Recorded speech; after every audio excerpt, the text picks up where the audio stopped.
আসসালামু আলাইকুম, কেমন আছেন সবাই? আশা করছি সবাই ভালো আছেন। তো welcome back to my channel দেশি আফা। তো আজকের ব্লগটা হতে যাচ্ছে, আমি আজকে রেস্টুরেন্টে খেতে যাব। তো আমি এখানে রেডি হয়ে একটু ভিডিও নিচ্ছিলাম। তো দেখতেছিলাম যে আমাকে কেমন লাগতেছে। যাই হোক, বেশি সামনে থেকে ক্যামেরা ধরার কারণে অতিরিক্ত মোটা মোটা লাগতেছে। আর তখন বাজে রাত 8টা, আমরা সবাই রেডি হয়ে বাসার থেকে বের হয়ে গেছি।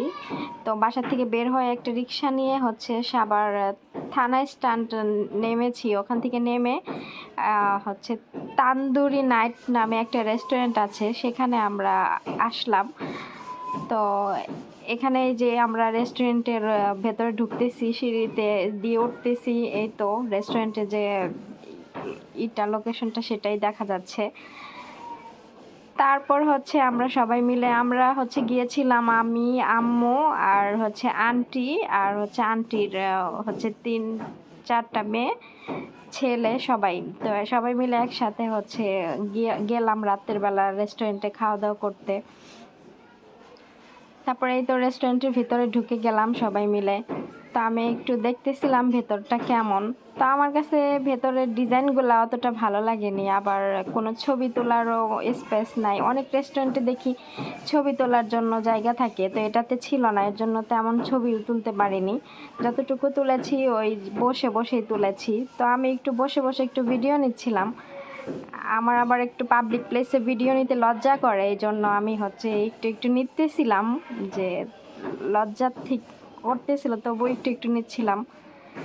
তারপরে আমাদেরকে খাবারের মেনুটা দিয়ে গেল, যে দেখি কি কি খাবার চুজ করা যায় এখান থেকে। তো আমি মেনুটা দেখতেছিলাম যে এখানে অনেক ধরনের আইটেমই ছিল। তো দুর্ভাগ্যবশত আমরা যেই আইটেমই চুজ করি সেটাই এখানে নাই।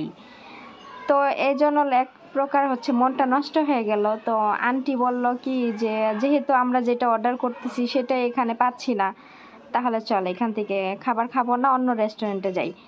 তারপরে এখন ওই যিনি খাবার অর্ডার নেন ওই ভাইয়াকে ডেকে জিজ্ঞেস করলাম যে আমাদের খাবার কি আপনারা রেডি করতেছেন? তো বলতেছে হ্যাঁ, রেডি হচ্ছে।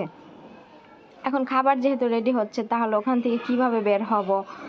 অর্ডার দিয়ে ফেলছি, তো ক্যান্সেল করে বের হওয়ার মতো কোনো অপশন নেই, এই জন্য বের হতে পারিনি।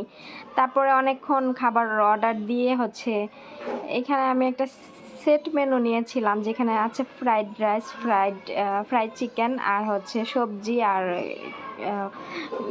বিফ মশালা। তো এখানে একটা প্লেটার নিয়েছিলাম, সাথে সালাদও ছিল। তা আমি আর আমার আম্মু এই প্লেটারটা নিয়েছিলাম। এই প্লেটারটা ছিল 250 টাকা। তারপরে তো আমাদের আধা ঘন্টা অপেক্ষা করার পর খাবার চলে এসেছে। তো খাবার দেখে আমার ভালো লাগেনি অতটা, কারণ এখানে যে চিকেন ফ্রাইটা আমার লেগ পিস পছন্দ, সেটা লেগ পিস ছিল না, ছিল থাই পিসের। তো থাই পিসের মাংস আমার খেতে ভালো লাগে না, এই জন্য আমার অতটা খেয়ে মন ভরে নাই। তবে রাইসটা ভালো ছিল। তারপর কি করব, যেহেতু এসেছি খেয়ে যেতেই হবে। তো এখানে আমি খাওয়ার সময় একটু ভিডিও নিতেছিলাম। তো খাচ্ছিলাম আর ভিডিও নিতেছিলাম। তো পাশে থেকে আমার আম্মু, তারপর ওই আন্টির মেয়েরা সবাই হাসাহাসি করতেছিল যে আপু খাওয়ার সময় ভিডিও করতেছে। তো আমারটা দেখে দেখে ওই আন্টির মেয়ে আরেকটা, ও ভিডিও, ও ব্লগ করে, তো ও ভিডিও বানালো। ভাবলো যে আমি যেহেতু বানাচ্ছি তো ও বানাক। তারপরে দুজন মিলেই ক্যামেরাটা সামনে দিয়ে খাওয়ার সময় ভিডিও করতেছিলাম। তো খাবারটা খেয়েছি ঠিকই, কিন্তু এখন যেহেতু নিয়েছি খেতে তো হবেই। তো খাবার খেয়ে আমার পেট ভরেনি, মোট কথা। তো লাস্টে বাসায় এসে আবার কি করব, পরে ভাবলাম যে ওই রেস্টুরেন্টে যাওয়াটাই উচিত হয় নাই। যখন আমরা খাবার অর্ডার করছিলাম, তখন যেহেতু আমাদের পছন্দ অনুযায়ী খাবার পাচ্ছিলাম না, তো ওখান থেকে আমরা উঠে অন্য রেস্টুরেন্টে গেলেই পারতাম। তো এটা করা হয়নি, এর জন্য আফসোস লাগতেছিল। তখন সবাই বলল যে আমরা আরেক দিন যাব। যেহেতু আমি বাংলাদেশে আর অল্প কিছুদিন আছি, তো আমার বেশি হাতে সময় নেই। তো তো আমি বাংলাদেশের থেকে ওখানে যাওয়ার আগেই আরেক দিন হয়তো বা রেস্টুরেন্টে যাব, দেখি ওখানে মনের মতো মানে খাবার পাই কিনা।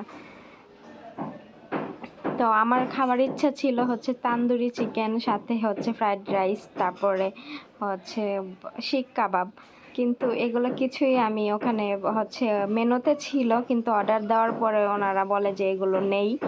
এখন জানি না কেন নেই, নাকি আমরা যেতে রাত হয়েছে। তো ওখানে তো রেস্টুরেন্টের নামটাই ছিল তান্দুরি নাইট, তো সেখানে রাত আর দিন কি আমি বুঝলাম না। যাই হোক, পরে আফসোস লাগছে যে সেই এত কষ্ট করে গেলাম, মনের মতো খাবার খেয়ে আসতে পারলাম না, সবাই অনেক আফসোস করলো। এই জন্য জিদ করে আমরা কোনো ওখান থেকে ড্রিঙ্কস খাই নেই, যে মানে পছন্দের খাবার যেহেতু পেলাম না, তো ড্রিঙ্কস খাবোই না, পানি খেয়ে বের হব। তারপরে হচ্ছে ওখান থেকে আমরা হচ্ছে খাবারের সাথে পানিটা নেওয়ার পরে বাইরে এসে তারপরে হচ্ছে আমরা 7 আপ নিয়ে তো সবাই মিলে খাই। তো যাই হোক, গতকালকের মানে রওনাটা হয়তো বা যাওয়ার উদ্দেশ্যটা ভালো হয়নি, কিংবা কেন এমনটা হয়েছে আমাদের সাথে জানি না। তারপরে তো আমাদের খাওয়া দাওয়া শেষ। আমরা সবাই ভালো থাকবেন। আল্লাহ হাফেজ।